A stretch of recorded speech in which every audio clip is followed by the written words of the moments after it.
Hello, everyone, and welcome to the Bryce is Right. I am Brycearonee, and I hope you guys enjoyed that new intro that we have there, courtesy of producer Wes. I believe in promoting positive atheism and secular humanism. I also believe in learning as much as we can about other positions, other belief systems, other worldviews. And to that end, I decided to bring a guest on who is bringing a perspective that I hadn't considered before, and coming from a faith that I don't think I've ever interacted with anyone from this faith before. His name is Jeff Weber, and he's a former physical education teacher at a private Quaker school. But what's interesting about him is he is a member of the Baha'i faith, a second generation Baha'i. And I hope I'm pronouncing that right. He'll let me know. But he's decided to drop some knowledge on us and educate me about the tenets of the Baha'i faith and sharing exactly what he believes and why he's come to accept that. So, Jeff, welcome to the Bryce is Right. How are you doing? I'm doing great. I'm really getting a kick out of the Bryce is Right. I like that whole intro was awesome. I think it's great. You're in a Um, very special situation because that's actually the first time we've used that particular credit roll. That's our I'm calling it our new season. We don't really have seasons, but it's like that's the new version of the role, and you are the first guest to be on that version. So, cool. but thank you for the compliment. I cannot take any credit for that. That's all Wes in the background. Thanks for dropping by, though. I appreciate it. Have you Yeah. ever have you ever seen we talked a little bit about this backstage, but I think it's an important discussion maybe for the audience to hear. Have you ever seen either my show before or any show on the Atheist Network group? I think just little bits and pieces. Okay. Yeah. Yeah. So with that in mind, what was kind of your perspective from the bits and pieces that you got? What did you take away from that? Um, Obviously you're dealing with atheists here, and I'm not sure how you feel about that. We'll get into that later, but what was your perspective on any of the conversations that you heard on whatever show you watched?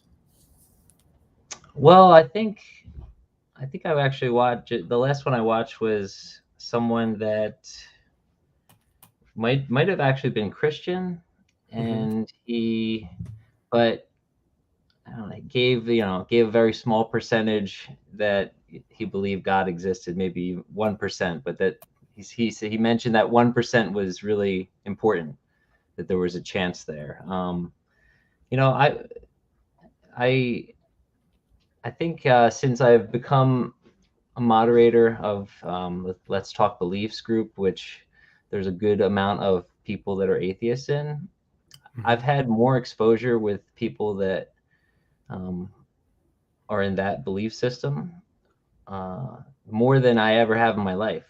So what I find is, and from some of the shows that you've produced, is the idea that we don't always know, you know, if something exists or not. And I think I've found that for atheists, it's really important. For many, it needs to be tangible. Like they need to see, feel like if first they need proof of existence, or Mm-hmm. it's not good enough. Well, let's talk about what your perspective is. First, actually, before we get into your perspective, tell us a little about you, because this is the first time you've appeared on my show. So, how would you describe yourself in your own words? Where are you from? What do you do? That sort of thing. You mentioned that being a moderator already, but who are you outside of that Sure. role? So I was born and raised in New Jersey. Um, I've got two brothers, one older, one younger. I'm the middle. I guess I have the middle child syndrome. I don't know. I don't even know what that is. Do you Um, mind revealing your age, or is that a secret? yeah, sure. I think I'm 37. Yeah. Okay, you think that's interesting. Yeah, 85, 2022. Okay. So so yeah, my a humongous part of who I am is about being a Baha'i. Mhm. My parents were Presbyterian and Methodist. They dated in high school. Um, they were taught the Baha'i faith when they were dating. They investigated in the faith and became Baha'is, um, and then were married Baha'is. So I was born into the Baha'i faith. Um, when you're born into the Baha'i faith, that does not make you a Baha'i. You're raised with Baha'i beliefs, ideals, taught the importance of prayer, and but like many religions, we have an age of spiritual maturity, and our age is 15. So for Mhm. Baha'is, when you turn 15, that's when you actually make the decision if you'd like to be a Baha'i or not. So I made that independent choice at the age of 15. Um, I was really fortunate enough to be in a strong Baha'i community. They've been present in the town I live in for, I'd say, I think about 40 years. So they've established themselves in many ways within the community through acts of service to the community, whether it's coat drives or volunteering at the soup kitchen or collaborating with other faiths and doing interfaith devotional gatherings. I was able to do different things in high school where I was able to do like intensive study of the sacred text for a week at a Baha'i conference center, and kind of really form my Baha'i identity, like for myself. A huge tenet of the Baha'i faith is the independent investigation of truth. So even though I was born into the Baha'i faith, that investigation of truth, really, I'd say starts at 15, where you make your decision, and now your spiritual education is no longer up to your parents, and now it's up to yourself to keep investigating if you need to, outside of the Baha'i faith, if so be, or to continue to strengthen that belief. It sounds I similar when you're describing it to me. It actually sounds similar to what the Amish community does, where they're kind of, although in this case they're raised more in a tight knit, kind of isolated community, and then the children kind of go off on their pilgrimage to interact with the world. Would you say that there's some equivalency there, or is it completely unique from that? I would say it's completely unique from that. Okay. Baha'is are encouraged to do a period of service. So when I graduated high school, rather than going right to college, I applied to the Baha'i World Centre in Haifa, Israel. I was actually a security guard,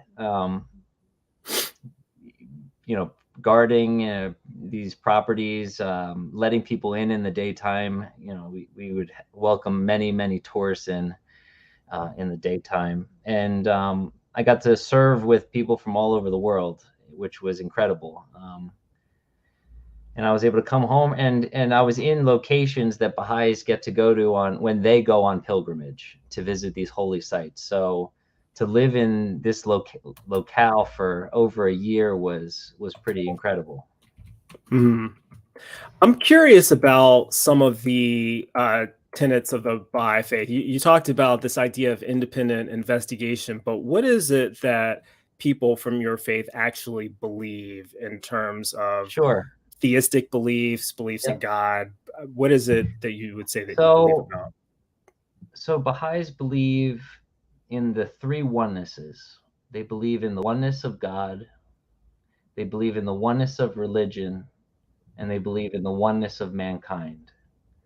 The whole purpose of the Baha'i faith, if you summed it up in one word, it would be unity. The purpose is to unify the world. Mhm. Um, Baha'is believe that you know, so just that idea that religion is one. Well, how could that be? So Baha'is believe that because there's one God that is responsible for all of these religions, essentially there's many paths to that one God. And if someone connects with Judaism, that's one path to God. And if someone connects to Christianity, that would be another. And the Baha'i faith and Islam would be another. Um, well, someone would say, well, there's things that contradict themselves within those religions. Well, I would say that the that golden thread that goes through all religions are the same. Love your neighbor, be generous, serve the poor, um, show kindness, be a loving servant to the community. The things that differ within religions are the social teachings. Have more than one wife. No, now have one wife. I'm not sure, drink alcohol, don't drink alcohol. An eye for an eye, a tooth for a tooth, compared to turn your cheek. These are different things that people would say, well, these are the differences within my religion and your religion. Mhm. Baha'is would look at that as when the world needs a revival of spirit. uh, you know Baha'is would look at right now, for instance, that the old world order is crumbling, that the political system, the financial system, the lack of equality between men and women, the war, the discrimination, like all these things are evident that the world is lacking this spiritual energy. And that at different times in history, when that happens, that's when a new God would bring a new faith that would revive, would give a new spirit to the world that would, I would say, have evolved social teachings. Um, So let me just try to get a little bit of clarification on that because you've said a lot there, and I'm trying to process all of that. I think I heard you say that a new God would come. So I guess maybe the question you I think you started by saying that you believe in the oneness of God. Do you believe that there's one God or that there's multiple gods? we believe that we're a monotheistic religion. We believe that there's one God that's Okay. responsible for all these past religions, and that the Okay. only things that differ in these religions are those social teachings. So when my parents became Baha'is from a Christian background, when they became Baha'i, they saw the same spirit of Jesus Christ in the founder of the Baha'i faith, whose title was Baha'u'llah, which means the glory of God. When Hmm. they became Baha'is, they didn't have to throw away their faith in Jesus. They tell me that their faith in Christ was actually enhanced because they saw that same spirit, those same, underlining spirit that they saw in the writings of the Bible. And So one of the things that Christianity teaches is that Jesus is the only begotten Son. It says that numerous times. John 3:16. You've probably heard he gave his only begotten Son. Do you believe, as a Baha'i, that Jesus Christ is the Son of God, the only begotten Son of God? so my we believe that Jesus is the Son of God. Now, Okay. the thing that is different with the Baha'i faith is, Baha'u'llah and his son Abdul Baha, they interpreted the Bible in many ways to give, Baha'is would say, even more clarity on the writings in the Bible. So Baha'is believe that Christ is the Son of God, that Christ talked about the second coming of Christ, that Buddha talked about the fifth Buddha, that Muhammad said that Muhammad supported the second coming of Christ.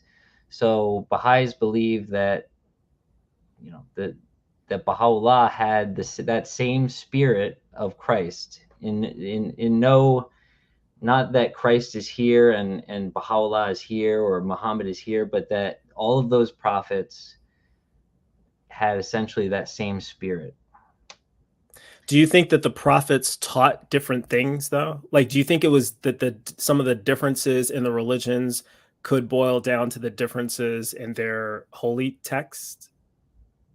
Because there are differences between what's written in the Quran than what's written in Scripture with respect to God's nature, right? And or maybe I should start by asking you: do you believe in the Christian doctrine of the Holy Trinity?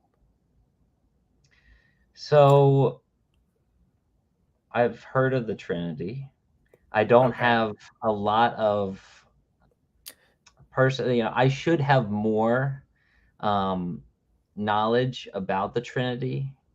Okay. But Instead then, of asking you about the Trinity, then maybe I can ask you about, are you familiar with Joseph Smith? He's the prophet of the LDS faith, the Church of Latter-day Saints, or the Mormons. yep. So, and according to Mormon tradition, Joseph Smith discovered golden tablets, I guess, that were a new revelation of God, and then that's how the Mormon Church came to exist. Yeah. So for Baha'is, I don't think that we consider the Mormon faith, what's the word? Legit, Authentic, legit. Yeah. authentic. So Okay. like something very special about the Baha'i faith, which is very unique, is when Baha'u'llah passed away, he had a will and testament. In that will and testament, he said to follow his son. When Abdul Baha passed away, he had a will and testament. It said to follow his grandson, Shoghi Effendi.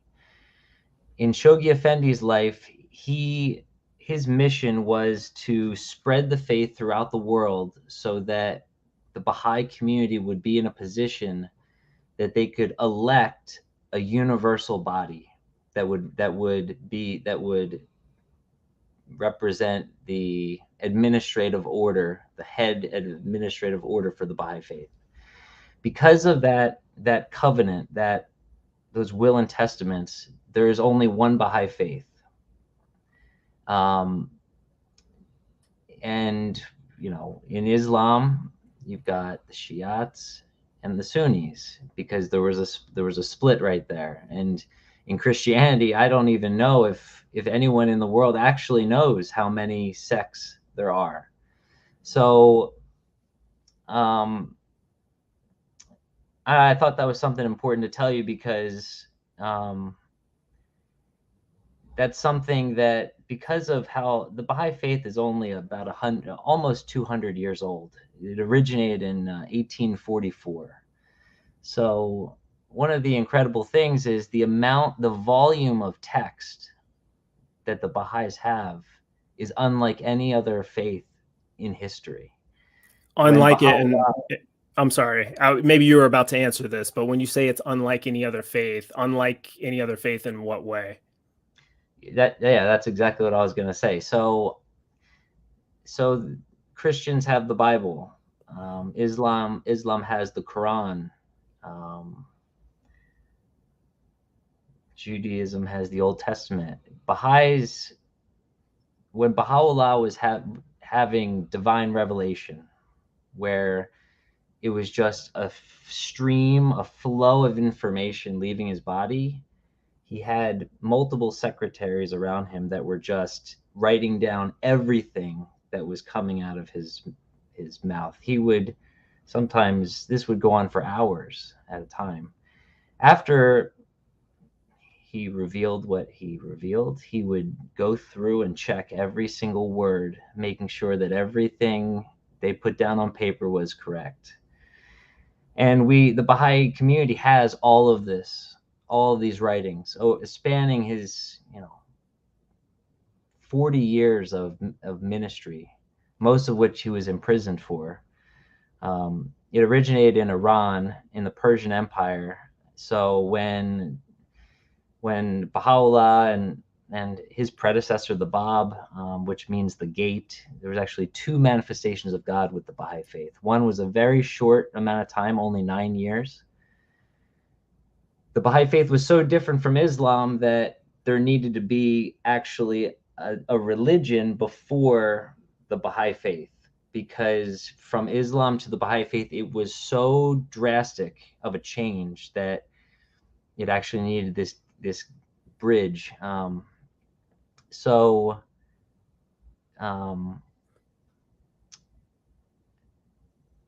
yeah, I guess what I was saying, about that is the amount of volume is incredible. I could take my whole life to study the Baha'i faith, and I will continue to keep learning and having a better understanding. Is there a source document or a holy book to which encompasses the doctrines or the tenets of the Baha'i faith? Yeah, so the our book of laws is called the Kitabi Akdas, and that's in Arabic, and it's translated to English is the most holy book. Who wrote it? Baha'u'llah. Himself or through scribes? He wrote it himself. Yeah. Okay. So He wrote yeah, it. He wrote it in the ancient prison city of Akka, that is in some would say Palestine, some would say northern Israel. mm-hmm. Why do you think the Muslims didn't all convert to Baha'i? So many did. So Yes. there were about 20 when the Babi, the I at the end of Baha'i means follower of. So Baha'i is follower of Baha, glory. So Baha'u'llah is glory of God. So a Baha'i is follower of the glory. The Bab means the gate. Oh, so the followers of the Bab were called Babis. And when the Bab's teachings spread through the Persian Empire, whole villages were becoming Baha'is. And the Shah at the time, when they got wind of this, Islam is Muhammad was the seal of the prophets. So anything that is after him has to be false. Mm-hmm. Other And the same than argument, by the way, is made in Christianity about why Allah is false and all of the teachings of Muhammad. exactly. Okay. So, so there was mass executions of the Baha'is in Iran. They were tortured. Knock on their door. Are you a follower of the Bab? Yes, dead. Okay, So so I think you answered the question. The question was, yeah, why didn't everyone kind of convert? And it sounds like the answer is because through forcible means, sure. it wasn't accepted by everybody, right? And right now in Iran, Baha'is are being denied owning businesses. Young Baha'is are being denied higher education. So this persecution is happening right now in a very calculated, less brutal way, but it's happening right now. There's I actually just a secret university that's online that Baha'is are getting certain educations. So I just wanted to ask one more follow-up question along this line of reason. I'm curious as to what your interpretation is. How do you reconcile the statements that were made with respect to Christianity, the statements that are made in the Bible about Christ being the Alpha and the Omega, therefore denying Islam, and then the statements made by Muslims that Muhammad is the last prophet? Do you accept the truth of those statements? And if so, how could you be Baha'i? So, That seems like a so, contradiction to me. so if you separate, if you say this is Christ, this is Muhammad, this is Baha'u'llah, Mhm. then when Christ says the only way to God is through me, and if you take that for what it sounds like, any other faith, it's not going to work.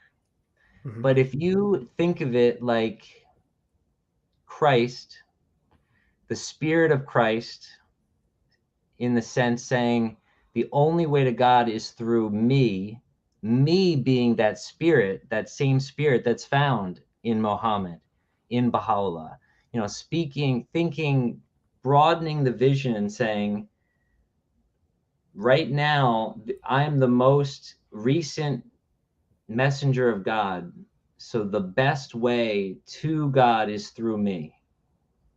Me being the word of God. Like, so, a prophet is someone that prophesizes something, right? Supposedly, I'm Okay. skeptical about So, prophecy, so okay. but Yeah. So, all right. conceptually, So, I will concede to that. sure. So the idea that Muhammad is the seal of the prophets for Baha'is, what that means is he was the last prophet to prophesize the coming of Baha'u'llah. Okay, so it sounds like ultimately then it's a matter of interpretation, that each one of these religions depends on how individuals interpret the texts that precede the religion. Would that be fair Sure. to say? Yeah. Okay. Um, how do we know which interpretation is correct, though? So Or the is there a beautiful, way to do so that? well, here's the beautiful thing that Baha'u'llah said. He said, yeah, well, first off, a lot of the problems with religions are caused by the people, not by the text. And the main people I'm talking about are the people in power, which would be the clergy. There's, I would say, one of the hardest positions for someone to recognize a newer faith would be someone that's dedicated their life to a particular religion. So when let's say that Christ is valid and Muhammad is valid, when Islam and the Baha'i faith is. So let's say for someone that's a priest who people turn to, people look to as someone that might be closer to God than they are, if they convert their faith, that's a really difficult thing to do. Now, I can't say from experience, but what I can say is the people that were persecuting, the main people that were persecuting the Baha'is, were orchestrating it, were the clergy in Iran. It were the priests that put down another faith because they're starting to lose their Congress.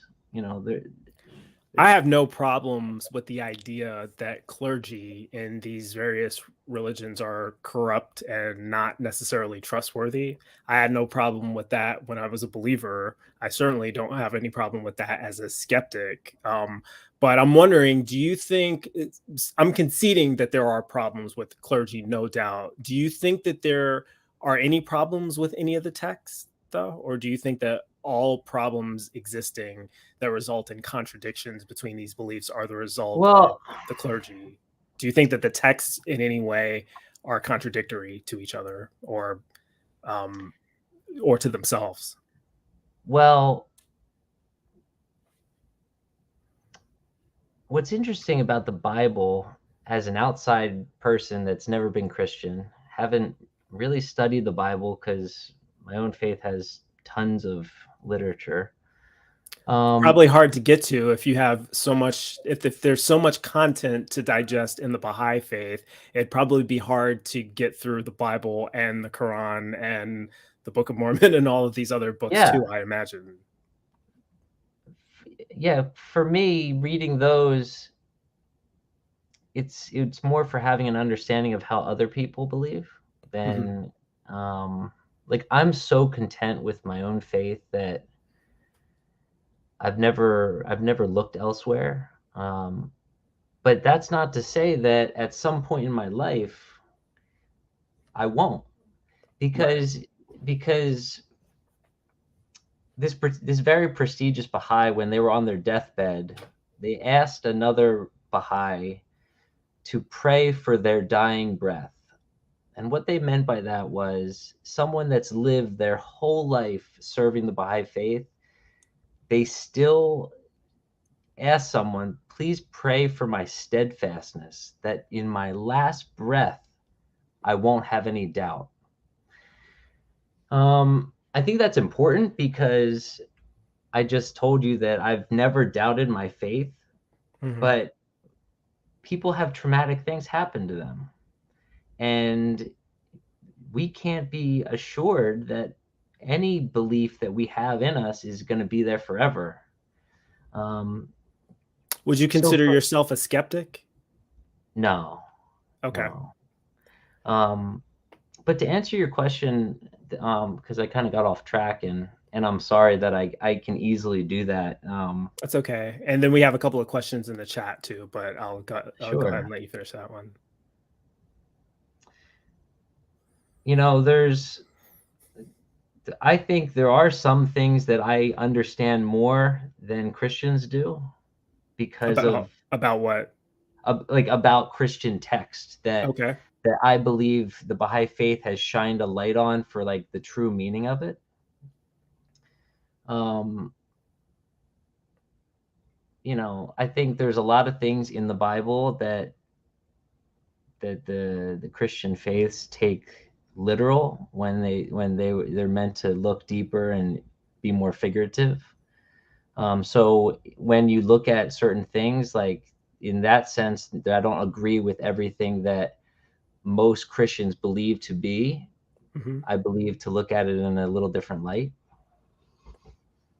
Speaking of that, Shane the Skeptic has a question in the chat. He wants to know if all Baha'is believe that Christ was the Son of God, or is this just kind of an individual interpretation? Does it vary between different members, or is this like actually one of the tenets of the Baha'i faith? Yeah, so Baha'is believe that Christ holds the title like of the Son of God. Um, Okay. for Baha'is, I don't know if I said this earlier, but you know, Baha'is believe that Baha'u'llah, that his spirit is the second coming of Christ. And that's a humongous statement. And for Christians that might hear that for the first time, um, we talk about the day of judgment. They talk about the day of judgment, and that day of judgment is like the stars falling from the sky and like the end of the earth. And Baha'u'llah, explained that the day of judgment is a spiritual day of judgment, and that it's when we'll be tested in that way, whether we believe or not. Now, the beauty in the Baha'i faith is that if you don't believe in God, or if you don't believe in the Baha'i faith, you're encouraged to keep that independent search going. That you, as a Baha'i, if you don't believe in the Baha'i faith, you're not going to hell. For Baha'is, it's if you don't believe in the Baha'i faith, I hope you, at some point in your life, can find something that you believe in, even if it's has nothing to do with religion, that you can hold on to something. Do you I feel believe that connected. do you believe that there is a hell to go to?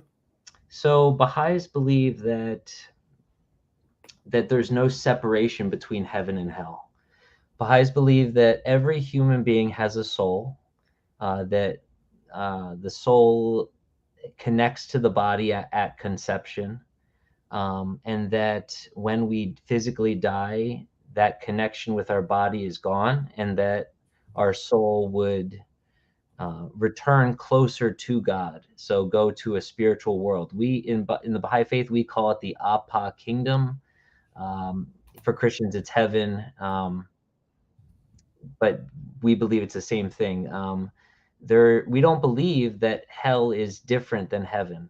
Baha'is believe that you're either going to be closer to God or farther away from God, almost like feeling the heat of the sun.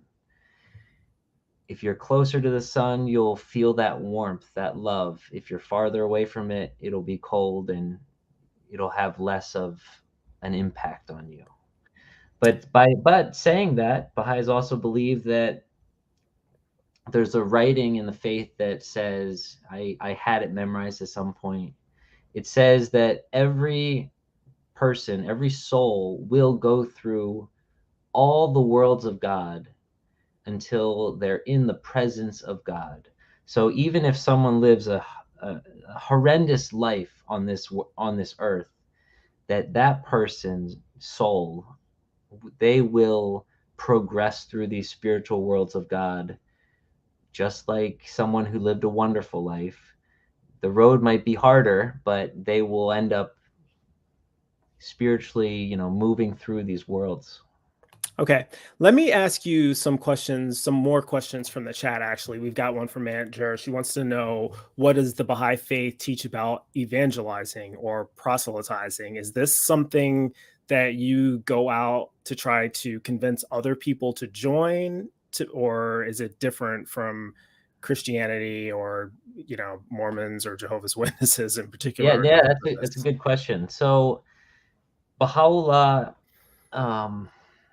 he abolished clergy.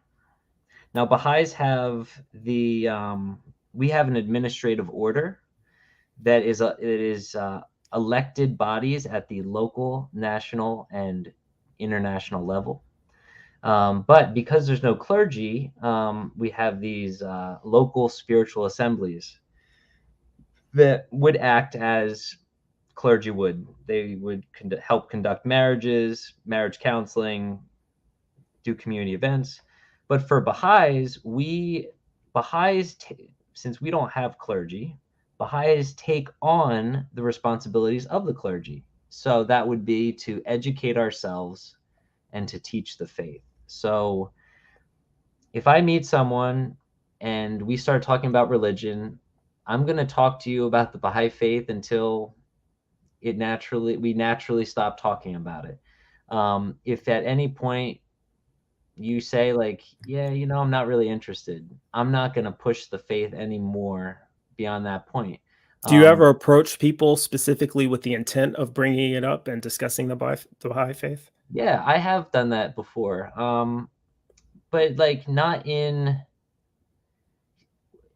when you feel like you have your belief system, your religion is a precious gift that has changed your life.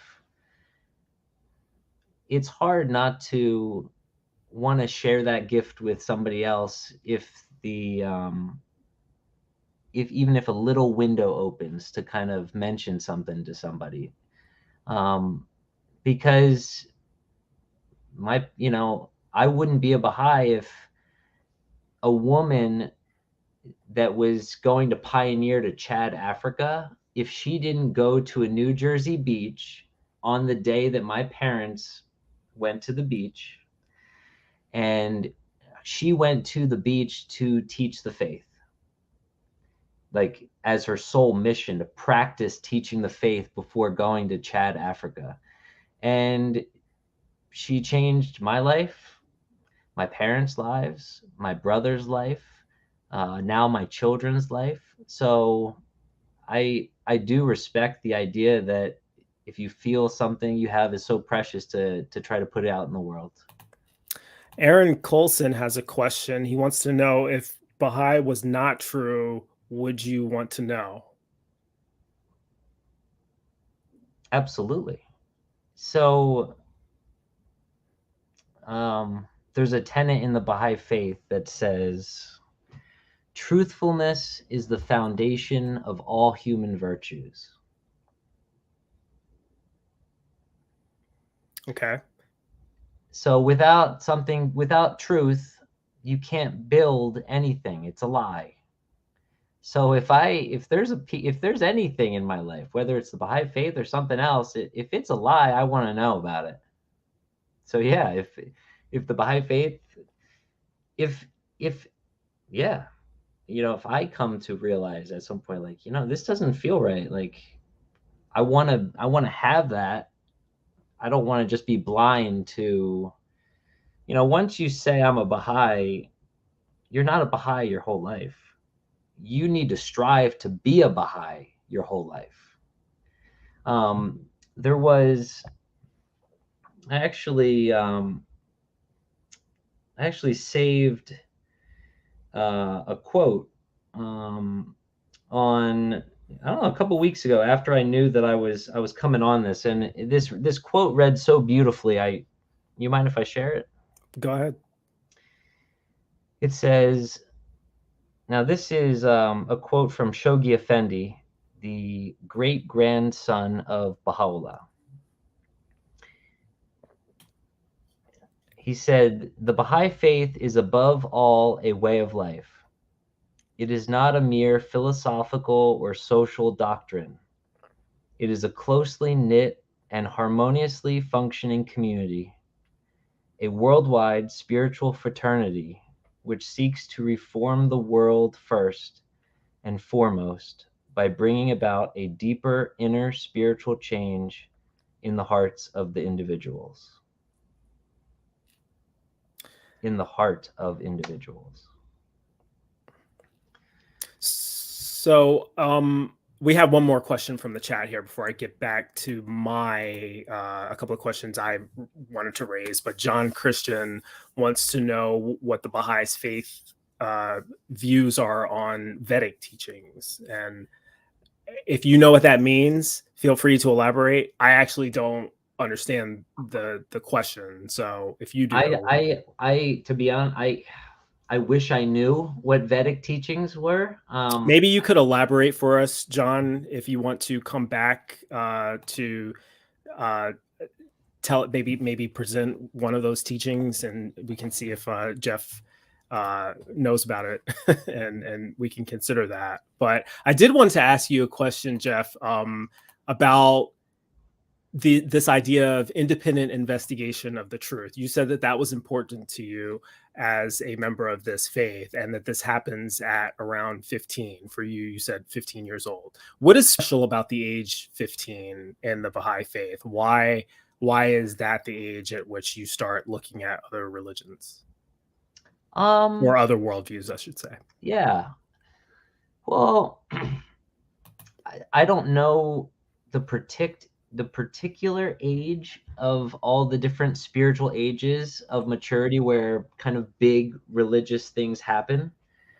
Christianity might be 12 or 13. I don't know when is. So in Christianity, there isn't necessarily a particular age when anything happens. There's this idea of baptism, which is supposed to be a personal decision to turn your life over to God and be reborn. Different denominations have different ideas about when that ought to happen. Some people baptize babies, but depending on what your denomination is, this is either biblical or non-biblical because it has to be a personal choice. Some people think that there's an age of accountability that's around 12 or 13, but that doesn't actually come from the Bible. It's just kind of what people intuitively, it comes from a Jewish tradition, basically. I don't know why I have you enlarged there since I'm the one talking, but it comes from the Jewish idea that you reach the age of maturity or the age of wisdom at, between 12 and 13. Jews have the bat mitzvah or bar mitzvah where they kind of celebrate coming into adulthood. So yeah, different religions have different ages, but they're all rather arbitrary, even according with the writings of the religion. There's nothing in the Torah that says 12 or 13 is a magic number. There's nothing, as far as I know. Somebody can correct me if they've read any writings that say that. And there's nothing in the Bible that says that this is a magical age either. It's just kind of what people intuitively believe. So I'm assuming that the Baha'i faith is similar and that they picked 15 because that's an age that seems intuitively consistent with the ability to reason? And if you Yeah. don't know, that's No, fine too. exactly. Yeah. So Baha'u'llah, he recognized, that 15 um, is considered for Baha'is the spiritual age of maturity. So the interesting thing about that is Baha'is believe that when a manifestation of God puts a law in effect, that law is for until another manifestation of God were to change that law. Um, so that's not to say that something I believe in to be, the spiritual age of maturity for Baha'is right now is 15. That's not to say that the next manifestation of God will come and say, now the spiritual age of maturity is 13. And then Maybe it will come along and say that the spiritual age of maturity is 25. yeah, Because and the exactly. reason I use that number is because that's when I personally think the age of maturity is, from science of psychology and neurological development. This is when the brain is fully mature, and people under the age of 25 consistently show lack of maturity, typically speaking. But it's generally accepted in science and psychology anyway that people reach maturity, fully developed brains at 25. So maybe a prophet will come along and suggest that that's the new age, since we've learned more. Is that possible? Exactly. So that's exactly what I'm saying is, even something, so Baha'is don't drink alcohol, but that's not to say that 1,000 years from now, Mm-hmm. the next manifestation goes, you know what? There's actually a purpose to drink it. And the world now has the ability to um, control like to understand that too much is not good, and using it in this way, whoa, that actually makes sense. But do you know what I mean? So like something that is actually like for Baha'is, like, you know, a part of the teachings that socially really do separate yourself from the norm of other people, that could be different someday. Bible Burner has a question here. He wants to know, his question is, why should we take what you're saying seriously? And I guess maybe a simplified or less, maybe a more friendly way to ask is, why would anyone accept that the Baha'i faith is true other than either having grown up in it or having been convinced by someone who says that they've, that they're passing along wisdom from a prophet? I guess Sure. So maybe the comparison I would make is with the LDS church, because you said earlier you don't take that seriously. You kind of view that as like a illegitimate religion. So like, why is the LDS, why is the Mormon church or the Mormon faith not legit, but the Baha'i is sure, more? that's a great question. So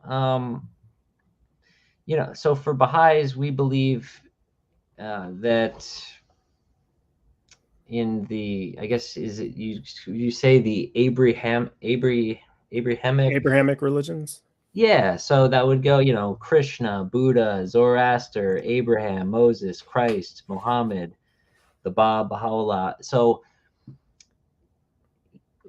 for Baha'is, I believe that we view like Catholicism as like the closest Christian sect from like the original. Okay. I mean, I So think that would be an objectively true statement for most people. But the closest one to the original, the reason Protestants exist is because they protested, right? They started to view the Catholic Church as corrupt. So, and they would argue that just because something began as this particular group, once it become corrupted, then it should be changed and it's no longer legitimate. So, are you saying that because it's closest to the original, therefore it's more likely to be true? And this is not me bolstering No, Protestant no, no, doctrine, by the way, no. because I don't believe Well, anything that they believe in anymore. But I'm gotcha, arguing gotcha. as a former Protestant, we would say that the Catholic Church is corrupt, and we can see evidence of their corruption today. So therefore, one ought not be a Catholic if they want to be closest to Christ. You know, it's hard to answer that because, like, I want to be as honest as possible, but at the I same already time, appreciate that you don't even have to finish, because so rarely do I get people who are willing to say that, you know. Sometimes the answer to the question is I don't know. And especially if you're from a large or a religion that has, you know, a bunch of documents and a bunch of history that you haven't gone through, maybe the best answer you can give is you don't know until you've studied the entirety of the religion. And we don't always get people who say that. So I appreciate that. yeah, It will like, lead to the next question, though. so, From well, I want to answer the Go ahead. question that the person said, like, why should we believe you? And Yeah, like, why should Baha'i be taken more seriously than Mormonism? Is the way that I you worded know it. what? I don't think it should be. I think somebody needs to be able to connect with.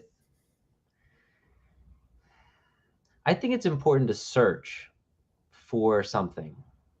So whether you know, I believe someone that's striving to be the best person they can and follow teachings that they believe are like for the betterment of society, that you should do that. It's like, I'm not, like, I came on here when I teach people the Baha'i faith, like my intent is not this underlining, I'm trying to convert you because I think the world's gonna be better if you become Baha'i.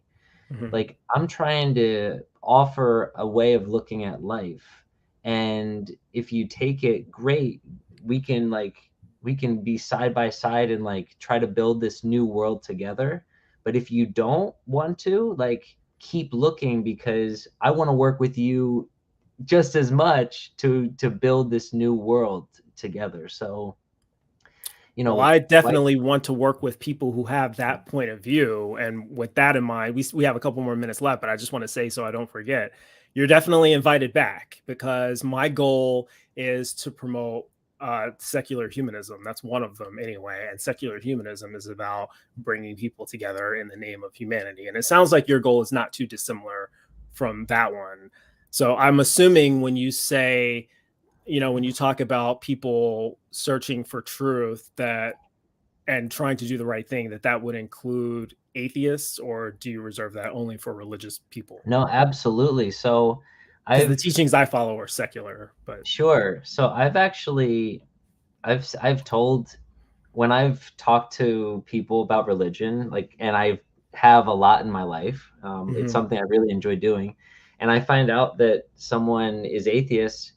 A lot of times I've said, yeah, man, that makes so much sense, because so many of the atheists that I've met are some of the most spiritual people, in a sense that, like, I'll take speaking with someone who has really thought really deep and hard, and they've decided, like, I can't believe this.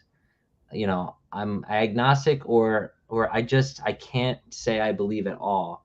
Like, I'd prefer that over someone that, now this is Jeff speaking, not like the Baha'i faith speaking. Like, Mhm.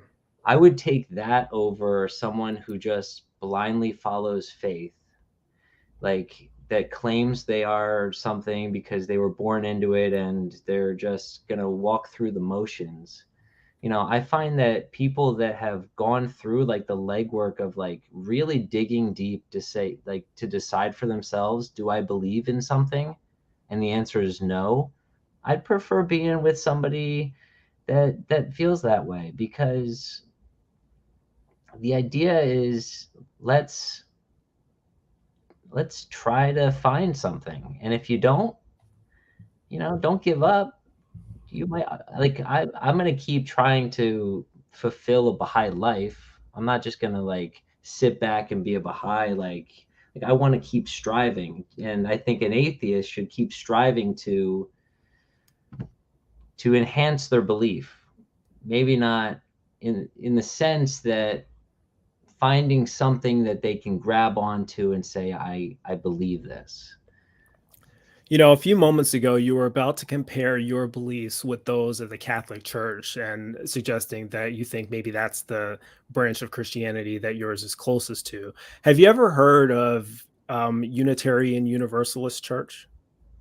I have, because Okay. a lot of times people, when I've talked to them about the Baha'i faith, they go, that sounds very much like the Universalist Church. Yeah, that would be the religious group that I would say, based on what you've described, that comes closest to. In fact, almost identical. I'm struggling to find places where they're divergent. Now, granted, a lot of Christians, a lot of the Catholics and Protestants and Orthodox, they wouldn't consider Unitarian Universalists to be Christian. They would put them in the same category as they put Mormons and Jehovah's Witnesses and Seventh Day Adventists and all these other offshoot groups who have maybe Christ as a background, sort of, but their beliefs.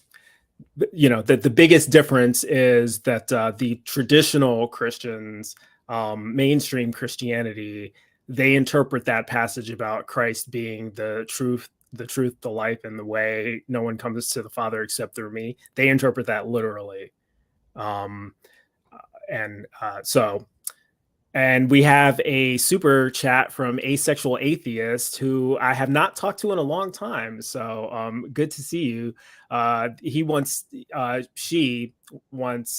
you to come back. So Jeff, we're talking to. So if you are willing, because I certainly have to deconstruct some of the ideas you've presented if you're willing to have that done. One of the last questions that we got in the chat was from Aunt Jura that wanted to know the different ways that you've tried to see whether your beliefs were true or see if they were false. And I feel like that's going to go beyond the scope of the show, but maybe we can have you back and we can like deconstruct some of the things you talked about, because you mentioned spirituality and you mentioned the soul a couple times, and you talked about, you know, it coming to merging with the person's body at conception, and that those sound like really interesting things that we would like to explore. And I'm not sure to what depth you've explored them. You were stating them as beliefs of the Baha'i faith, but I'm not sure like how deeply. I guess maybe my last question would be, how deeply would you say you've explored those concepts?